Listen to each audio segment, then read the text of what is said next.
गुरु प्यारी साध संगत, दूर दूर से आए हुए प्रेमी भाई बहन,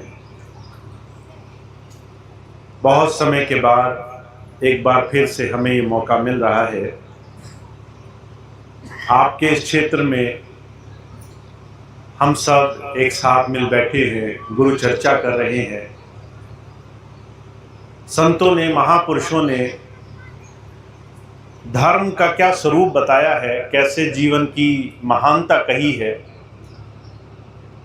जीवन हमारा सार्थक कैसे होगा, इस बात को हमें समझना बड़ा जरूरी है।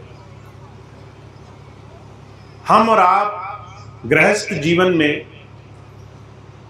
संसार की जिम्मेदारियों में, कर्तव्यों में, कारोबार, व्यापार, नौकरी, तरह तरह की जिम्मेदारियों में फंसे हुए जीव हैं। कई बार संसार की तमाम चीजें हमारे जीवन में इतनी हावी हो जाती है, हमें जीवन का अर्थ नहीं समझ में आता। आखिर में हम ये सब कर ही क्यों रहे थे। और एक समय ऐसा आता है जब सारा जीवन खर्च हो जाता है, शरीर में सामर्थ्य नहीं रहता, ईश्वर का बुलावा आ जाता है, शरीर से प्राण, सांसें खिंच जाती हैं। उस अंत समय, उस आखिरी घड़ी में दुनिया का हर एक इंसान बार बार अफसोस करता है कि मुझे जीवन मिला, मुझे सांसें मिली, बहुत सारा समय था मेरे पास, पर मैं जीवन को समझ नहीं पाया। जीवन धन, दौलत, रुपए, पैसे, कारोबार सिर्फ इसके लिए नहीं मिला था। आज भी आप देखिए, चारों तरफ समाज में लोग धन कमाने, पैसा, जमीन जायदाद बनाने की होड़ में अपने जीवन को खोजने, अपने जीवन को समझने के काम को टाले बैठे हैं। किसी से कहो धर्म को समझ लो तो कहते हैं अभी समय नहीं है। किसी से कहो गुरुजी के पास चलो, सत्संग में चलो, तो कहते हैं बुढ़ापे का काम है। दुनिया का हर एक इंसान सोचता है जीवन भौतिकता के लिए मिला है, भक्ति, ईश्वर ये बुढ़ापे का काम है, ये जीवन में उस समय का काम है जब तुम संसार की चीजें न कर पाओ। पर इतिहास गवाह है, भारत एक ऐसा देश हुआ जिसने हमेशा से इससे अलग जीवन में अपने अंतर आत्मज्ञान पाकर के जीना शुरू किया है। अगर आप भारत शब्द का अर्थ निकालने चलेंगे, भारत शब्द का मतलब है, भा का मतलब है आत्मज्ञान, प्रकाश, और रत का मतलब है प्रकाश में रमा हुआ।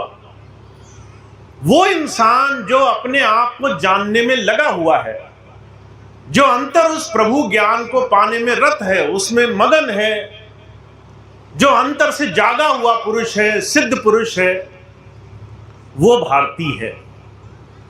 आप और हम आज से नहीं, हमारे पूर्वज सिर्फ पैसे, रुपए, धन, दौलत, मकान बनाने में नहीं लगा रहा करते थे। उन्होंने जीवन की खोज करी, जीवन का अर्थ जानने की कोशिश करी, आध्यात्म की तरफ बढ़े, भारतीय बने। सच में भारत की तरह जीवन गुजारने का उन्हें रास्ता मिला।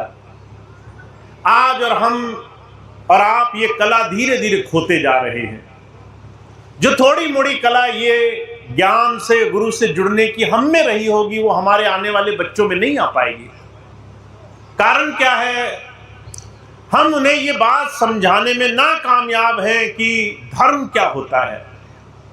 हम उन्हें बात बताने में पूरी तरह से कमजोर हैं। हमें नहीं पता कि हम धर्म से अपने बच्चों को कैसे जोड़ पाएंगे।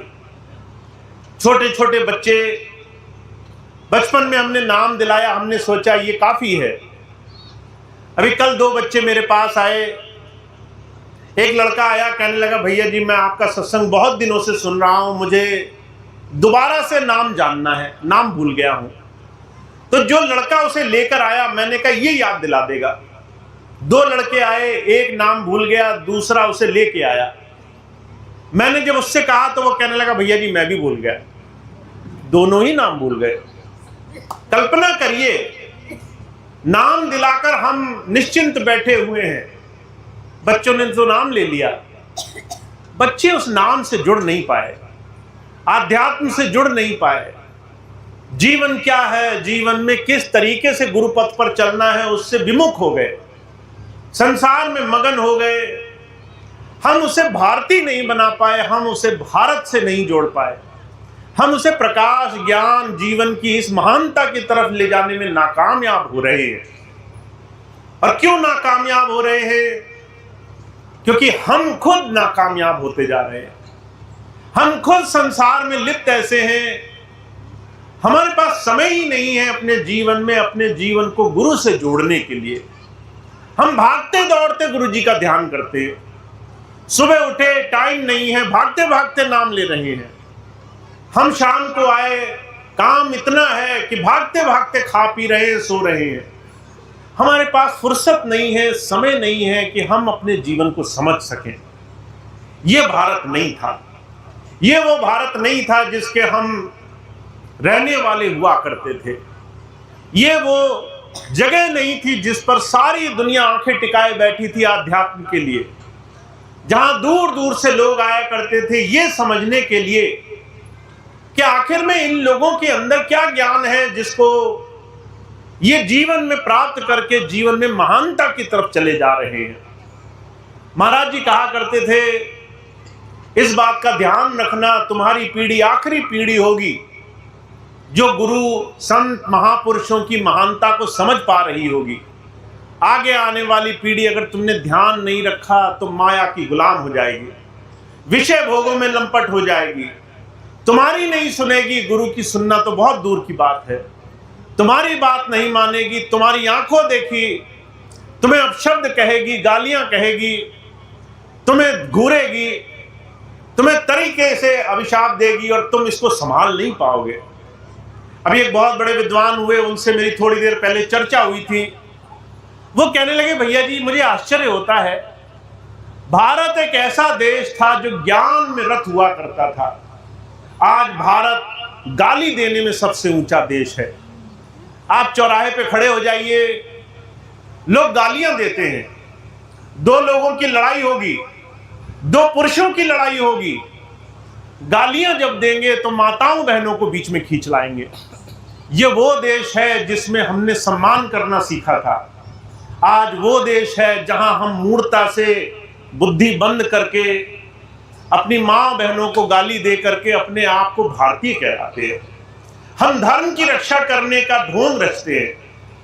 हुजूर कहा करते थे, इसकी सिर्फ एक वजह है, हमने अपने जीवन में शूरता को, हमने अपने जीवन में ज्ञान को खो रखा है। अभी कुछ दिन पहले मैं गुरु तेग बहादुर जी महाराज के जीवन का वृतांत पढ़ रहा था। 9वें गुरु हुए सिखों के। जब उन्होंने देखा कि औरंगजेब जबरदस्ती हिंदुओं को धर्म परिवर्तन करने के लिए यातनाएं देता है, चाहे कश्मीर के पंडित हों, चाहे भारत के अलग अलग संप्रदाय के अलग अलग लोग हों, अगर कोई कह देता था मैं हिंदू हूं तो वो जबरदस्ती, माता हो, बहन हो, भाई हो, बुजुर्ग हो, जबरदस्ती धर्म परिवर्तन कराता था।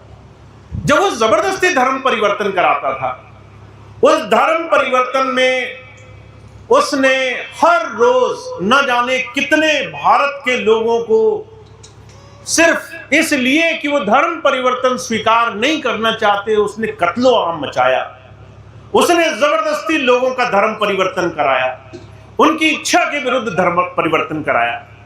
मैं आपको एक छोटी सी बात बताना चाहता हूं, धर्म परिवर्तन सिर्फ नाम बदलना नहीं होता है, सिर्फ भगवान बदलना नहीं होता है। तुम राम की जगह खुदा कह लोगे तो सिर्फ इतना धर्म परिवर्तन नहीं है, तुम्हें सब बदलना पड़ेगा। तुम्हें अपना आचरण बदलना पड़ेगा, तुम्हें अपने रोज के त्योहार बदलने पड़ेंगे, तुम्हें अपनी मान्यताएं बदलनी पड़ेंगी, तुम्हें अपनी सोच बदलनी पड़ेगी, तुम्हें जीवन जीने का तरीका बदलना पड़ेगा, तुम्हें अपने जीवन का अस्तित्व बदलना पड़ेगा। धर्म परिवर्तन सिर्फ नाम बदलना नहीं है, धर्म परिवर्तन अपना संपूर्ण जीवन, अपनी आस्था, विश्वास, मन, बुद्धि, चेतना सब बदलना है। ये काम जब औरंगजेब ने कराना शुरू करा तो गुरु तेग बहादुर जी महाराज ने विरोध किया। उन्होंने कहा ये सही नहीं है, धर्म परिवर्तन से नहीं, धर्म आस्था से, भक्ति से, साधना से आता है। अगर हम अंदर जुड़ गए तो हम जो भी देखेंगे वो ईश्वर कहो, अल्लाह कहो, खुदा कहो, वो एक ही रूप है। अंदर जाके देखो तो तुम्हें पता चले। तो ये बात औरंगजेब को बहुत बुरी लगी। उसने गुरु तेग बहादुर जी महाराज को धोखे से बुलाया और उन्हें उनके तमाम शिष्यों के साथ बीच चौराहे पर बड़ी कठोर यातनाएं दी। चीरे से बीच से कटवा दिया, उनके शरीर की खाल उतरवा ली, तरह तरह से यातनाएं दी। गुरु तेग बहादुर जी महाराज को बड़ा कष्ट दिया, बड़ी पीड़ा दी। उस वक्त गुरु गोविंद सिंह जी महाराज बड़े छोटे थे, जो 10वीं पातशाही हुए, दशम गुरु। उस वक्त वो बहुत छोटे थे जब गुरु तेग बहादुर जी महाराज को कष्ट दिया। जब उनका सर कलम कराया गया, जब वो वहीं छोड़ दिया गया, तो एक सिख भाई अपने गुरु का सर हाथ में ऐसे छुपा करके मीलों का सफर करके वो बिहार पटना की तरफ गया, जहां गुरु गोविंद सिंह जी महाराज रहा करते थे, पटना साहिब, जो आनंदपुर साहब भी कहलाता है। जब वहां गए, गुरु गोविंद सिंह जी महाराज ने ये यातनाएं देखी तो उन्होंने एक प्रण लिया, शपथ ली कि अब हम अपने धर्म, अपने अस्तित्व, अपनी अच्छाई को उनके सामने नहीं कहेंगे जिसको इसका मूल्य ना पता हो। जब किसी धूर्त के सामने, जब किसी पागल, किसी ऐसे आदमी के सामने आप इंसानियत करते हैं, महाराज जी कहा करते थे अगर कोई पागल कुत्ता हो उसके सामने जाकर तुम सर झुका दो तो वो भी तुम्हें काट खाएगा। ऐसा नहीं है कि तुम अच्छे हो तो ये अच्छाई मान करके पागल कुत्ता तुम्हें छोड़ देगा। गुरु गोविंद सिंह जी महाराज ने प्रण लिया, हम धर्म की रक्षा करेंगे। और धर्म की रक्षा से मतलब उनका ये था कि कैसे हम हमारे बीच का जो मतभेद है वो मिटा देंगे। उस वक्त भारत बटा हुआ था अलग अलग संप्रदाय में, और इतिहास गवाह है गुरु गोविंद सिंह जी महाराज ने एक समय पे पंच प्यारे बनाए जात पात को मिटाने के लिए। जब ये किस्सा पढ़ेंगे आप, जात पात को मिटाने के लिए जब पंच प्यारे बनाए तो गुरुजी ने एक स्वांग खेला। गुरुजी ने सारे शिष्यों को बुलाया, ऐसे ही बहुत सारे शिष्यों को, पीछे एक तंबू लगा था। कहने लगे भाई बहुत बुरा समय चल रहा है, औरंगजेब तरह तरह से यातनाएं दे रहा है, हिंदू समाज का अंत कर रहा है, मुझे ऐसा आदमी चाहिए जो मेरे लिए अपना शीश कलम करा सके। अब ये बात जब कही भीख सभा में कि तुम में से कौन है जो मेरे लिए अपना सिर जो है धड़ से अलग करा देगा, मुझे एक ऐसा आदमी चाहिए, तो कोई नहीं उठा। एक आदमी उठा जो पंजाब का नहीं था, जो सिख नहीं था, जो उस वक्त अपने आप को किसी कौम का नहीं मानता था। एक आदमी उठा जो किसी दूसरे संप्रदाय का था, जो दूसरी कौम का था। वो आया, गुरुजी उसे अंदर ले गए, जोर से आवाज आई, तंबू के अंदर से लाल रंग का खून बहा, लोगों की सांसें सहम गई कि गुरुजी ने तो एक बलि ले ली। एक आदमी तो गया।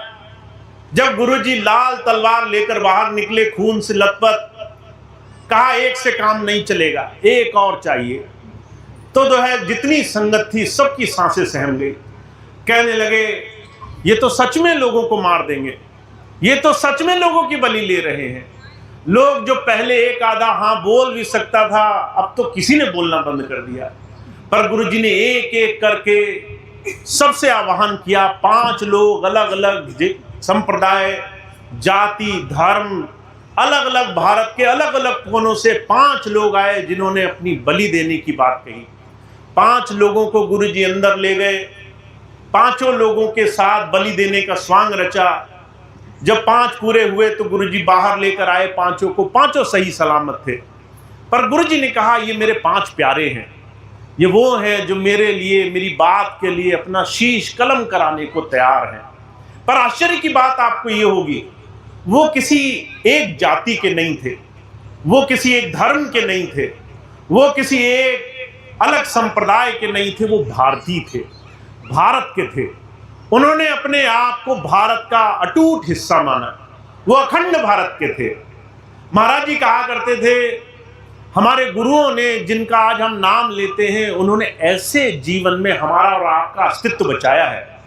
हम और आप अगर आज चैन की सांस ले रहे हैं तो इसलिए कि किसी ने कुर्बानी दी है, किसी ने धर्म की रक्षा के लिए धर्म को भूलने नहीं दिया, धर्म को सिर्फ नाटक नहीं बनाया कि बस सुबह शाम भागते दौड़ते थोड़ा सा नाम ले लो।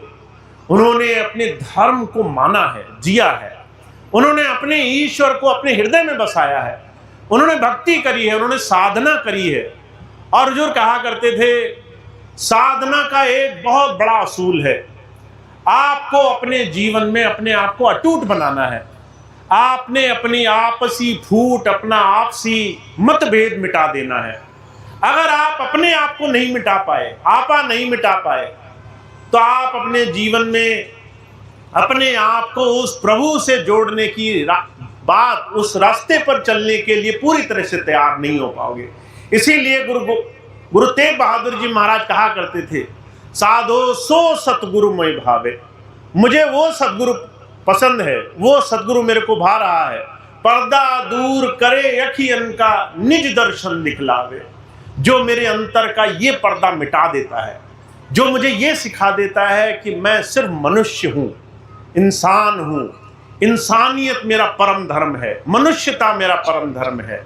अगर मैं किसी को दुखी देखूंगा तो उसकी मदद करना, उसकी सहायता करना मेरा परम धर्म है। यहाँ मेरी भक्ति छुपी हुई है। अगर मैं किसी को सुखी देखूंगा तो उसके सुख से जलना नहीं है, मुझे उसके सुख में खुश हो जाना कि मेरा भाई सुखी हो गया, ये मेरा परम धर्म है, ये मेरा जीवन है। तो जो कहा करते थे, आज आपको ऐसा धर्म देखने को नहीं मिलेगा। जब आप चारों तरफ भारत में नजर मारेंगे तो तरह तरह के गुरु हैं, तरह तरह के संप्रदाय हैं, तरह तरह के आडंबर चल रहे हैं, पर सब आपको अपनी तरफ खींचना चाहते हैं। कोई कहता है मैं ही सच हूं, मैं ही सच हूं। पर हुजूर कृपाल सिंह जी महाराज की एक बड़ी सुंदर बात है। महाराज जी जब नाम दिया करते थे तो महाराज जी कहते थे, देखो मैं तुम्हें अंदर जुड़ने का रास्ता बता रहा हूं, हो सकता है मुझसे भी बड़ा विद्वान कोई हो मौजूद संसार में, तुम किसी को रोकना मत। धर्म की चर्चा जहां हो वहां बैठना, सुनना धर्म की चर्चा। अगर मुझसे अच्छा कोई बता रहा हो तो उसके पास चले जाना और उससे नाम लेना। मुझसे ज्यादा ज्ञानी हो तो मुझे भी उसके पास ले चलना, मैं चलूंगा तुम्हारे साथ। ये है महापुरुषों की पहचान।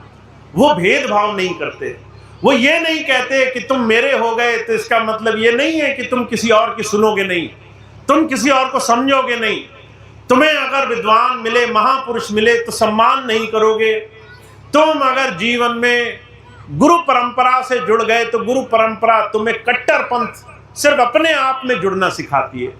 महाराज जी कहा करते थे, गुरु हमें अपने जीवन में प्रेम, सत्कार और जीवन में सेवा से जोड़ने के लिए आते हैं। वो तभी संभव है जब आप अपने जीवन में हर रोज इसका अभ्यास करोगे। जब आप नाम ले लोगे, 10-10 साल तक नाम क्या है समझोगे नहीं तो नाम तो भूल जाओगे। नाम क्या है गुरुजी का, वो नाम भी याद नहीं रहेगा तुम्हें। उसके बाद तुम कैसे दावा करोगे कि तुम अपने जीवन में गुरु धारा से जुड़े हो। तो हमें ये बात समझनी है, अपने आने वाली पीढ़ियों के लिए बात समझनी है। अभी कुछ दिन पहले मेरे पास एक बहन आई रोती रोती, कहने लगी, भैया जी लड़का सियाना ही हुआ था, किसी के बहकावे में आके शराब पीने लगा। अब शराब इतनी पीने लगा, इतना मांसाहार करने लगा कि जो है पूरा दिन नशे में धुत रहता है। हालत यह है, गालियां निकालने लग गया, घर का सामान तोड़ने फोड़ने लग गया, हाथ जो है उठाने लग गया माता पिता पर। इस तरह का उद्दंड हो गया। मैं बहुत दुखी हूं। उसकी बात सुनते सुनते मेरे भी जो है अंदर दुख पैदा हो गया।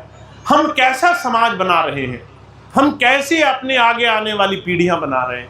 ये वही बच्चे हैं जिनको हम हाथ में लेकर घूमते थे, आज ये वही बच्चे हैं जो हमें ही गालियां निकालते हैं, जो हमारे धर्म को ही गाली निकालते हैं। ये सिर्फ इसलिए क्योंकि हमने कुछ चीजों का ध्यान नहीं दिया। हमें उन चीजों को समझना पड़ेगा। वो चीजें क्या हैं? हुजूर कहा करते थे, धर्म आपको सिर्फ कट्टरपंथ नहीं सिखाता, धर्म आपको सेवा सिखाता है। सबसे पहले आपको घर में सेवा करनी पड़ेगी। इसलिए कबीर साहब ने बहुत बड़ी बात कही है, कहा गृहस्थी सेवे साधु को, साधु सिमरे राम, या में कुछ धोखा नहीं सरे दो के काम। अगर तुम्हें गुरु मिल गया तो उससे साधुता सीखो। सिर्फ गुरु जी का नाम मत लो, गुरु जी क्या कर रहे हैं, कैसे हैं, ये चीज लेकर आओ घर में, खुद सीखो उसे। मुझे बड़ी अच्छी तरह से याद है, अभी कुछ दिन पहले मुझे एक बहन मिली, छोटे से लड्डू गोपाल हाथ में लिए 24 घंटे उन्हीं को खिलाते पिलाते जा रही थी। मैंने उनसे कहा, ये जो तुम्हारे कृष्ण भगवान हैं, कृष्ण भगवान को तो तुम 24 घंटे अब हाथ लेकर घूम रही हो, पर तुमने कृष्ण का जीवन भी पढ़ा है क्या? कृष्ण क्या थे? कृष्ण ने जीवन कैसा जिया? कृष्ण के जीवन में क्या क्या हुआ तुम्हें पता भी है क्या? कहने लगी, हाँ सब पता है हमें। मैंने कहा, तुम्हारा कृष्ण ये वही कृष्ण है जो जीवन में आकर के अपना जीवन आदर्श रूप में दर्शा कर चला गया। जो जन्मा तो उसके अपने ही घर वाले उसके विरोधी थे, उसे पहले ही दिन अपना घर त्यागना पड़ा, जन्म से पहले ही उसके माता को कारागार में रखा गया, जेल खाने में रखा गया, यातनाएं दी गई। जब पहला दिन हुआ जन्म का तो पहली ही रात को उसे अपना घर छोड़ना पड़ा, या गोकुल में जाकर रहना पड़ा, एक ऐसे घर जहां पर उसकी दूसरी माता, दूसरे पिता ने उसका हमेशा पालन पोषण किया। सारा समय राक्षसों से बच करके रहना पड़ा। जितने आतताई, जितनी बुराई के लोग थे वो उसके पीछे पड़े रहे, पर वो कृष्ण मुस्कुराते रहे। वो कृष्ण जब 14 साल में आए तो अपने ही मामा का वध करना पड़ा, क्योंकि दुराचारी था, गलत रास्ते पे था। सारा जीवन उसके बाद अपने ही परिवार से लड़ना पड़ा धर्म की रक्षा के लिए। एक समय ऐसा आया, मथुरा छोड़नी पड़ी, द्वारिका जाना पड़ा, सारे अपने नगरवासियों के साथ। अगर आप भारत का नक्शा उठाकर देखेंगे, कहां मथुरा कहां द्वारिका, पूरा भारत पार किया कृष्ण ने, सारे अपने उन प्रेमियों के साथ जिन्हें वो सुख शांति देना चाहते थे। उसके बाद भी वो कृष्ण रुके नहीं। महाभारत के युद्ध में अधर्म का नाश करने के लिए उन्होंने सारा समय धर्म की रक्षा के लिए हर तरीके से साधन सहे। हम सिर्फ कृष्ण कृष्ण बोलते हैं, हम सिर्फ राम राम बोलते हैं, हम सिर्फ स्वामी जी बोलते हैं। हम ये नहीं देखते संत अपने जीवन से क्या हमें देना चाहता है। संत हमें साधुता देना चाहता है। आप अपने घर में साधुता लाओ। अब इसका मतलब क्या हुआ? जब तुम घर में रहो, तुम्हारे माता पिता कभी तुमसे नाराज हो जाए तो साधुता अपनाना, शांत रहना। तुम्हारी पत्नी कभी तुमसे दुखी हो, तुम उसका साथ देना, वहां क्रोध मत दिखाना, वहां चीखना चिल्लाना मत। अगर तुम पत्नी हो, महिला हो, तुम्हारा पति तुमसे थोड़ा सा नाराज हो जाए तो समझना कैसे इस चीज को सुधार कर सकते, कैसे इसको ठीक कर सकते हैं। बच्चे हों, बच्चे तुम्हारी बात न माने, उद्दंड हो तो उनको प्रेम से समझाना। मारना ही पीटना रास्ता नहीं होना चाहिए। सिर्फ हमें आक्रामक होकर के ही जीवन नहीं जीना है। अभी कुछ दिन पहले मेरे पास एक भाई आए, कहने लगे, भैया जी मैं बहुत दुखी हूँ, लड़की जो है 14 साल की है, मेरे से जो है चीजें ठीक नहीं हो रही, मैं चाहता हूँ किसी तरह से इसका हाथ पीले हो जाए। मैंने कहा अभी तो उम्र ही कुछ नहीं है, 14 साल की उम्र है। कहने लगे जल्दी से जिम्मेदारी पूरी हो जाएगी। मैंने कहा तुम्हारे घर में रह लेगी तो कोई परेशानी है? तुमने सारा जीवन इसका किया है, कुछ दिन और रह जाएगी तो कौन सा तुम्हारा ज्यादा जो है नुकसान हो जाएगा? तुम्हारी ही बच्ची है, इसको पढ़ा लिखा कर योग्य बनाना है, इसको इतना सक्षम बनाना है। लोग कभी इसके लिए बुरा सोचे तो उन्हें भय लगे, उन्हें डर लगे कि ये इतनी पढ़ी लिखी है, ये कल मुझे मेरे गलत आचरण के लिए छोड़ेगी नहीं, ये मुझे गलत आचरण के लिए मुझे आसानी से माफ नहीं करेगी। ऐसा योग्य हमें अपने बच्चों को बनाना है।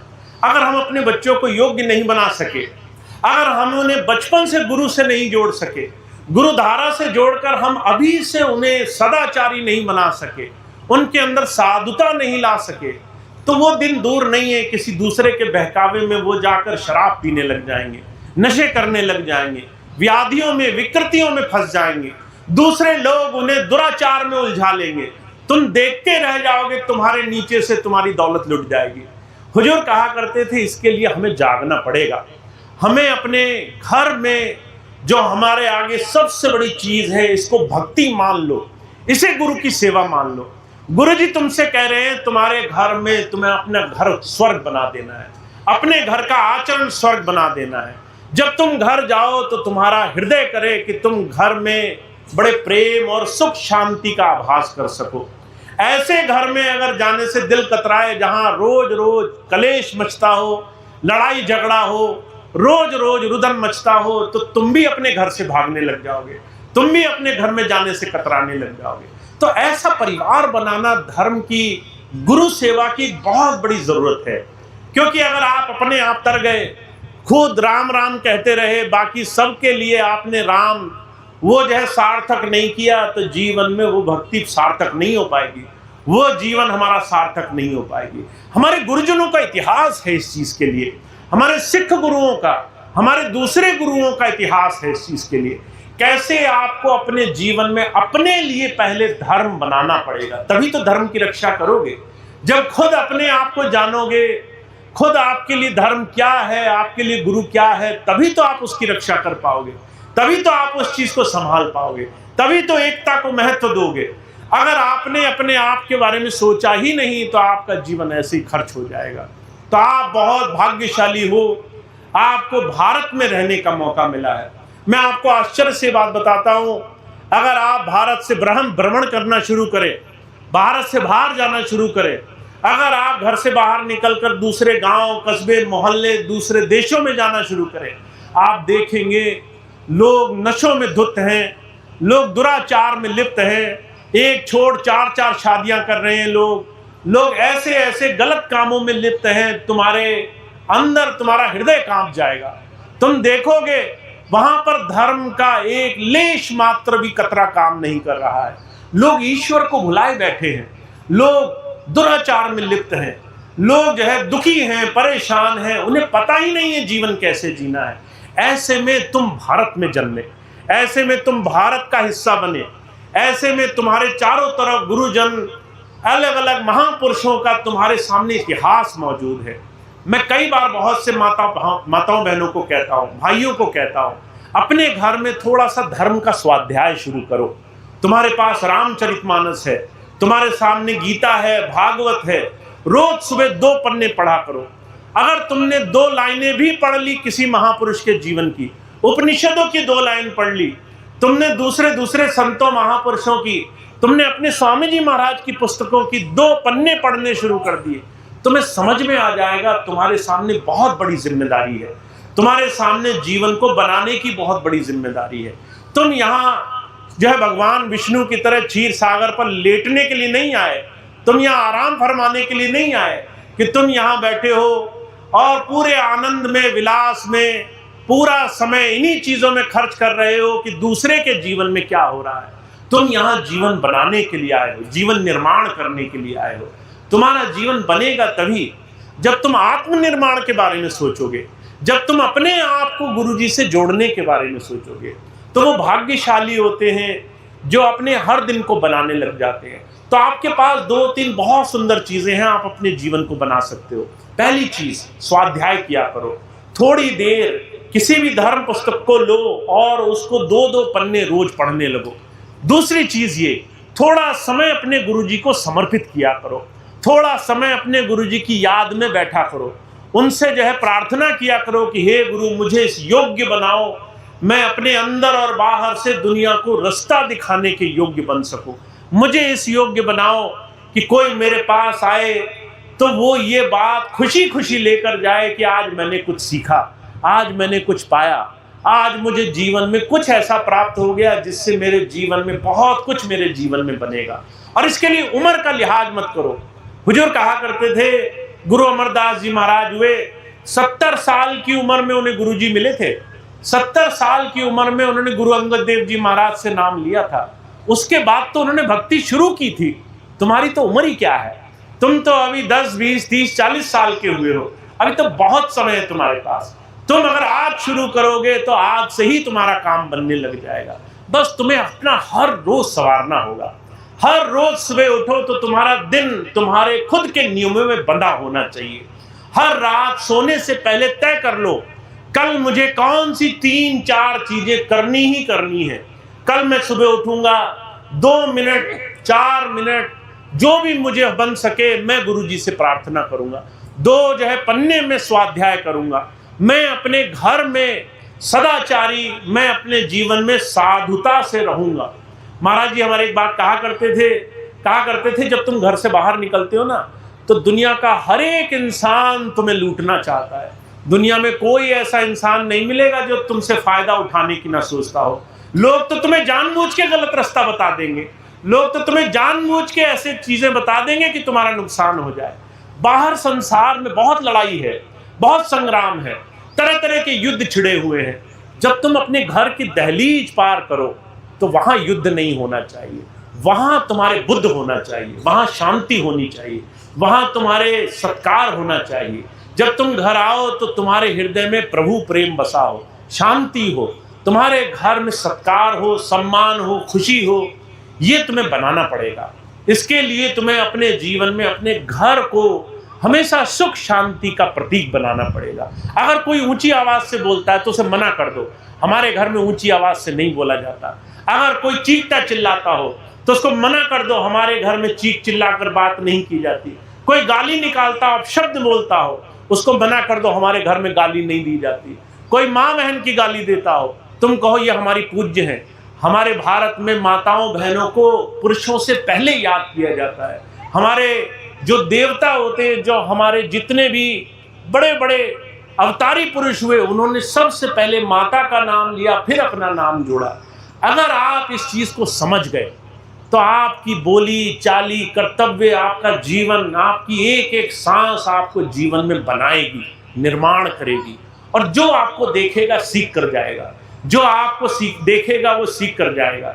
मैं ये नहीं कहता कि हम ये बात नहीं कहते। अभी थोड़ी देर पहले का जिक्र है, मुझे कई चीजों का गर्व होता है। हमारे सत्संगी भाई बहुत अच्छी अच्छी चीजें कर रहे हैं। एक छोटी सी बच्ची जन्मी एक घर में, आप देखते हैं, सोचते हैं कि बाहर समाज में लोग लड़के और लड़की के जन्मने में अलग अलग तरह की विचारधारा रखते हैं।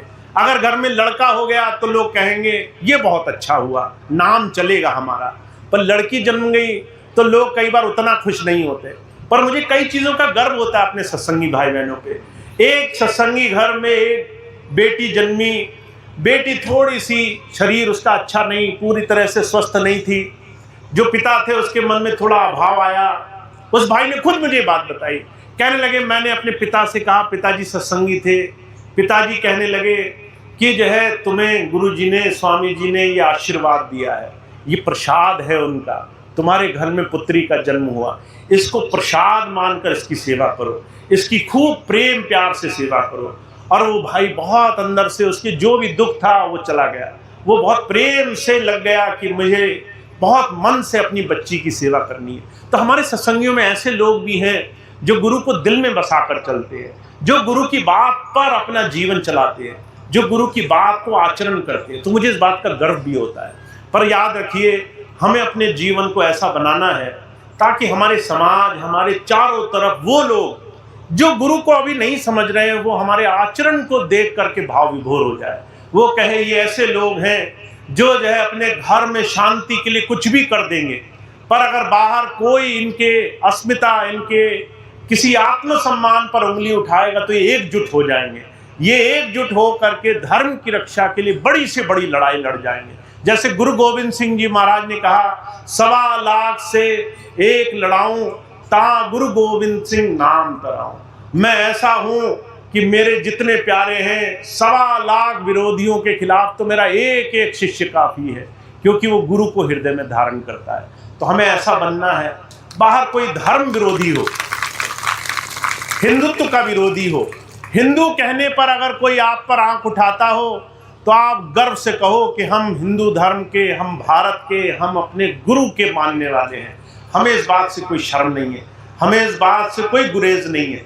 आपको अपना धर्म, अपनी आस्था, अपने चिन्ह, अपने जितने भी साधन हैं वो धारण करने में गर्व होना चाहिए। गुरु गोविंद सिंह जी महाराज ने इसीलिए ये बात कही। जब उन्होंने पंच प्यारे बनाए तो 5 उनको चिन्ह दिए, केश, कंघा, कड़ा, कच्छा, कृपाण, ये 5 चीजें धारण करो। हिंदुओं में तिलक धारण करने को कहा जाता है।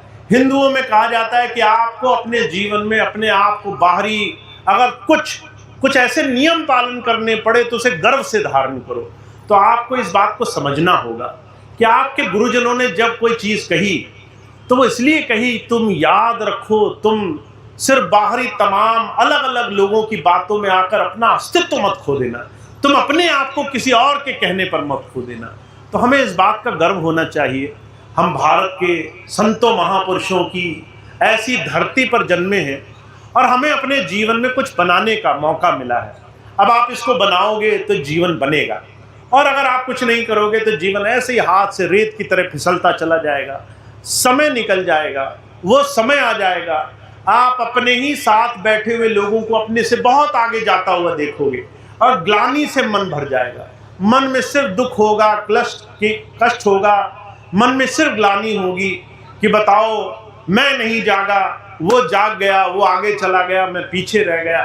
तो ऐसी ग्लानि ना हो, ऐसा दुख ना हो, ऐसा जीवन में अपने आप को खोने का डर ना हो, ऐसा जीवन बनाना है।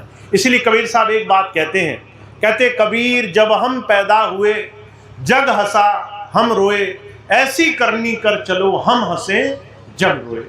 ऐसी करनी है कि जब हमारा आखिरी दिन आए, आज अगर स्वामी जी कहने लगे भाई चलो हो गया टाइम तुम्हारा, तो हमें खुशी हुई इस बात की, आज का दिन मैंने अच्छा गुजारा, गुरु को याद करके गुजारा, सेवा करके गुजारा, मैंने अपने घर परिवार अपने प्रेमियों में अच्छे से अच्छे काम करने की कोशिश करी, जबान गंदी नहीं होने दी, मैंने आचरण शुद्ध रखा। अगर स्वामी जी कहें कि चलो भाई तैयारी है, तो तुम फौरन अपना जो है झोला जो है सारा चीज़ें समर्पित करो कि भाई हमारा समय आ गया, हम तैयार हैं। ऐसा होने के लिए जीवन में कुछ करना पड़ेगा, आपको अपने जीवन को गुरु जी को समर्पित करना पड़ेगा। तो हम और आप बहुत भाग्यशाली हैं, स्वामी जी ने बहुत प्रेम से हमें एक सुंदर रास्ते पर लगाया है, पर इस पर लगने के लिए आपको और हमको थोड़ा कमर कसनी पड़ेगी, थोड़ा बीड़ा उठाना पड़ेगा, अपने धर्म, अपने अस्तित्व, अपने इस आध्यात्म की रक्षा के लिए जागना पड़ेगा। नहीं तो हम आखिरी पीढ़ी होंगे जिन्होंने गुरुजी धारण किए, हमारे आगे आने वाली पीढ़ी वो माया, नशे, मांसाहार में ऐसी धुत हो जाएगी, तुम अपने आंखों देखते देखते सिर्फ मन में दुख मनाते रह जाओगे कि हमने लाख कोशिश करी, इन्हें सुधार नहीं पाए। तो ऐसा दिन ना देखना पड़े, ऐसे जीवन में ना जाना पड़े, अपने जीते जी अपने आंखों देखे अपने आने वाली पीढ़ियों का विनाश ना देखना पड़े, इसके लिए हमें बीड़ा उठाना है, इसके लिए हमें उठना है, इसके लिए हम अपने घर को बनाना है, अपने बच्चों को जीवन में सेवा, सत्कार, सत्संग से जोड़ना है, उनको ज़्यादा से ज़्यादा सत्संग में लाना है ताकि वो सेवा समझे, दूसरे को कैसे हमें अच्छे तरीके से रखना है, कैसे सत्संग से जुड़ना है, ये भाव समझे। तो आपको इसके लिए कुछ करना पड़ेगा, और आप अगर इसके लिए राजी हो तभी जीवन हमारा बच पाएगा, तभी जीवन धन्य होगा, सार्थक होगा। अन्यथा ये काल बहुत तेजी से लगा है, आपकी आंखों के नीचे से, आपके नाक के नीचे से आपके जीवन के इस अमोल धरोहर को आपसे छीने ले जा रहा है। तो आपको अगर गुरु जी पर विश्वास है तो थोड़ा सा कर्म ऐसा करना शुरू करो जिससे हर रोज आपका घर वो गुरु की याद, भक्ति, सेवा और सत्कार से भरा हो। हमारा खुद का आचरण ऐसा हो कि अपने बच्चों को कहें तो गर्व से कह सके कि तुम्हें नेक काम करना है, अच्छा काम करना है, तुम्हें बड़े काम करने हैं, इसलिए जीवन तुम्हें बनाना है। तो मैं इतनी बात कह के मैं अपनी बात समाप्त करूंगा। आप सभी लोग इस रास्ते पर लग सकें, यही कामना है मेरी, मेरा सिर्फ यही लक्ष्य है। मेरा हर जगह सत्संग, दिन रात भाग दौड़ करने का एक ही लक्ष्य है, हमारी संगत जाग जाए। ये ना सोचे कि एक दिन अपने आप चमत्कार हो जाएगा, इस चमत्कार को खुद बनाना है, इस चमत्कार को खुद बना करके जीवन बनाना है। मैं एक छोटी सी घटना आपको बताऊं, सिर्फ इसलिए क्योंकि हमारे आगे ये चुनौती है बहुत बड़ी कि हमारे अंदर एक आलस्य आ जाता है। हम कहते हैं गुरुजी अपने आप करेंगे, भगवान अपने आप करेगा, ईश्वर अपने आप करेगा। हम कई बार अपनी जिम्मेदारी ही छोड़ देते हैं, अपना दायित्व छोड़ देते हैं। सोमनाथ का मंदिर है, इतिहास गवाह है, 1100 सदी में, आज से लगभग 1200 साल पहले जब सोमनाथ का मंदिर, वो जो है भगवान शिव, हमारे 12 ज्योतिर्लिंगों में एक, वो जो है हमारी आस्था का केंद्र हुआ करता था। वहाँ पर बहुत से लोग जाते और सेवाओं में अपना कीमती से कीमती चीज़ वहाँ पर अर्पण करते थे। तो तुर्क के एक राजा को, महमूद गजनी को खबर लगी भारत में ऐसा देश है, वहाँ के लोग अपने ईश्वर को मानने के लिए अपना इतना सोना चांदी दान करते हैं, वहाँ इतना धन अकूत संपदा है, अगर उसे लूट लिया तो तुम्हारे सैकड़ों साल तक देश चलेगा। तो महमूद गजनवी वो 5000 सैनिक लेकर आया कि मैं इस मंदिर को लूट ले जाऊंगा। अब जब वो गुजरात पहुंचा और गुजरात में पहुंचने की उसकी खबर लगी तो लोग तमाशा देखने के लिए खड़े थे। दोनों तरफ हुजूम लगा था, लाखों लोग खड़े थे। और महमूद गजनवी 5000 लोगों के साथ गुजरात में जब घुसा तो उसके जो है हाथ पांव कांप गए। उसने कहा इतने लोग, अगर ये एक एक पत्थर भी मार दें तो हमारी सेना तो पत्थर की ही चोट से मर जाएगी। पर आपको पता है इतिहास क्या कहता है? उन लाखों लोगों में से किसी ने पत्थर नहीं उठाया, उन लाखों लोगों में से किसी ने तिनका तक नहीं उठाया। वो महमूद गजनवी एक छोटा सा लुटेरा, वो जो है उस मंदिर में घुसता चला गया। उसने जा करके सबसे पहले शिव भगवान की प्रतिमा तोड़ी। जब प्रतिमा तोड़ी तो लोग वो जो है हाथ पैर जोड़ करके बैठ गए, कहने लगे जब भगवान ही अपने आप को बचा नहीं सका तो हम क्या अपने आप को बचा पाएंगे। उसने 5000 लोगों ने लाखों लोगों को मारा और किसी ने एक पत्थर नहीं उठाया। देखिए ऐसा नहीं होना चाहिए। आपके सामने आस्था आपको कमजोर न करे, आस्था आपको इस तरीके से न झुकाए कि आप अपने जीवन में अपने कर्तव्य को भूल जाएं। आपको कुछ चीजें खुद करनी पड़ेंगी। ये मत सोचना कि हम क्या कर सकते हैं, हमारे बच्चे शराब पीने लग गए। तुम्हारे बच्चे अगर जहर खाएंगे तो तुम खाने दोगे? तुम नहीं खाने दोगे। तुम जहर का मुंह रोक लोगे, तुम्हें लड़ना पड़ जाएगा, तुम लड़ जाओगे। हुजूर कहा करते थे अगर जानवर होता है, अगर उस पर भी कोई हमला करता है तो वो अपनी माँ उसको बचाने आ जाती है, वो भी उसकी रक्षा करने आ जाती है। हम अगर इस चीज़ को नहीं समझे तो अगली पीढ़ी वो जो है काल की चपेट में होगी। इसके लिए आपको कुछ करना पड़ेगा, इसके लिए आपको बीड़ा बांधना पड़ेगा, इसके लिए आपको कमर कसनी पड़ेगी। कैसे आपके घर में कोई शराब पी सकता है? कैसे आपके घर में कोई मांस खा सकता है? कैसे आपके घर में कोई दुराचार कर सकता है? कैसे इसकी संभावना बनी? इसके लिए आपको मजबूत होकर के खड़ा होना पड़ेगा। अगर हथियार छोड़ दोगे तो एक दिन आपको कोई जरा से तिनके से मार कर चला जाएगा, आप जो है हाय हाय करते रह जाओगे। हुजूर कहा करते थे, इतिहास गवाह है, अशोक सम्राट हुए जिनका जो है चित्र आप अपने नोटों पर लेकर घूमते हो, जेब में जो पैसे डालते हो ना उसमें सम्राट अशोक का निशान है। वो चक्रवर्ती राजा हुआ, अखंड भारत बनाया था उसने। जब कलिंग की लड़ाई हुई तो उसका दिल भर गया, उसने कहा मैं लड़ूंगा नहीं आज के बाद, और उसने लड़ना छोड़ दिया। और जब लड़ना छोड़ दिया, एक समय ऐसा आया, बाहर के आक्रांता आए, मुसलमान आए, उसके सामने उसके लोगों को मारते रहे, पर उसने कहा मैं हथियार नहीं उठाऊंगा। एक समय ऐसा आया कि ये भारत ये जो है डर डर करके रहने लगा। ये भारत के लोग सिर्फ ये सोचने लगे कि हमको कौन बचाएगा जब ईश्वर नहीं बचाता है। तो जो कहा करते थे कुछ लड़ाई खुद लड़नी पड़ती है, कुछ लड़ाई के लिए खुद जो है बीड़ा बांधना पड़ता है, कुछ सच्चाई के लिए खुद कमर कसनी पड़ती है। ये वही सच्चाई है जिसके लिए आपको गुरुजी की बात पर कमर कसनी पड़ेगी। घर में अगर शराब, मांस, तरह तरह की व्याधियां, तरह तरह की बुराइयां आ रही हैं तो आपको उसके लिए कमर कसनी पड़ेगी। इंतजार मत करना कि कोई दूसरा आकर शराब छुड़ाएगा। ये तुम्हारा और हमारा ही काम है कि हमें अपने आने वाली पीढ़ियों को बचाना है। तो हम थोड़ा सा इस बात को समझें। हमारा भारत तब बचेगा जब हमारा घर बचेगा। हमारा घर ही लुट गया तो जो है हम ना गांव बचा पाएंगे ना भारत बचा पाएंगे। तो हमें इस बात को समझना है। और मुझे इस बात का गर्व है, हमारे सत्संगी भाई बहन दुनिया के 1000 लोगों से बहुत ज़्यादा जागरूक हैं, बहुत ज़्यादा उन्हें इस बात की समझ है। पर कुछ चीज़ों में कमज़ोरी नहीं माननी है, कुछ चीज़ों में हार नहीं माननी है। अगर आप खुद अपने घर में हार गए, कई बार माताएं बहनें रोती रोती आती हैं, भैया जी हम क्या कर सकते हैं? अरे तुम्हारे घर में कोई शराब पी गया, तुम कुछ कर नहीं सकते? ये कैसे हो गया? तुम्हारे घर में तुम्हारे बगैर किसी की चलनी नहीं चाहिए, पर जो है उसके बाद भी तुम ये ना कर सको तो समझ लो कि अगली पीढ़ी जिस दिशा में जा रही है उसके बाद कुछ बचेगा नहीं। तो हमें कुछ जिम्मेदारी निभानी पड़ेगी, इसके लिए हमें कुछ कर्तव्य निभाने पड़ेंगे। तो मैं बस इतनी बात कहता हूँ, गुरु जी का मिशन सिर्फ ये नहीं है कि तुम्हें ईश्वर तक पहुँचाए।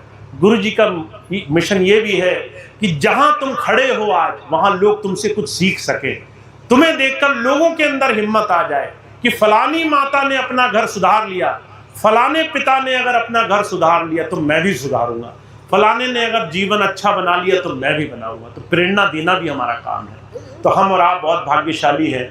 हमें बहुत काम करने अपने स्वामी जी की सेवा में, हमें बहुत बनना है, अपने जीवन को बहुत तैयार करना है। इसके लिए आप कमर कस लीजिए।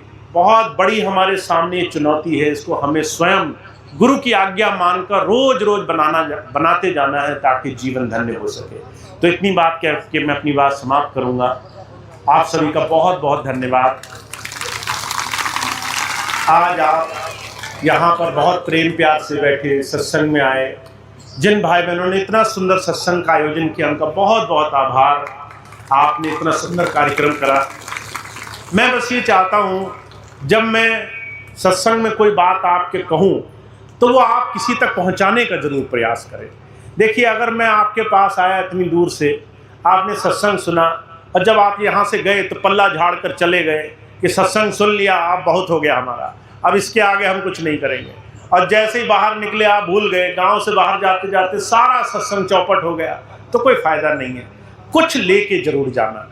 अगर आप मुझसे कुछ भी किसी भी बात से प्रभावित हुए, आपको लगा भैया जी ने ये एक बात तो अच्छी कही, 1 घंटा बोले पर एक ही अच्छी कही बात, तो आप वो एक बात जरूर ले जाना घर और उस बात पर चलना, उस बात पर चलाना, उस बात पर किसी का जीवन बदलने की कोशिश करना।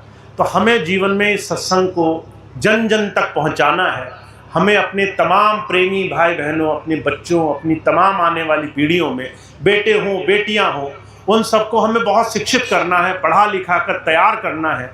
उन्हें इतना मजबूत बनाना है कि वो बहुत पढ़ लिख जाएं और जो है इस देश का निर्माण करें, समाज का निर्माण करें, एक ऐसे देश का निर्माण करें जहां पर दूर दूर से लोग आएं कि ये देश अलग ही अद्भुत देश है जहां पर ऐसे लोग रहते हैं। उससे लोग आपके गुरु का नाम भी जान जाएंगे। तो मेरी एक आशा है कि आप सब लोग जो भी यहाँ सत्संग में बात कही जाती है उसे अपने तक सीमित मत रखना, उसे किसी को बताना, किसी के हृदय में थोड़ी सी चिंगारी जरूर जलाना कि उसको भी जीवन में आगे बढ़ने की इच्छा हो जाए। तो इतनी बात कह के मैं अपनी बात समाप्त करूंगा।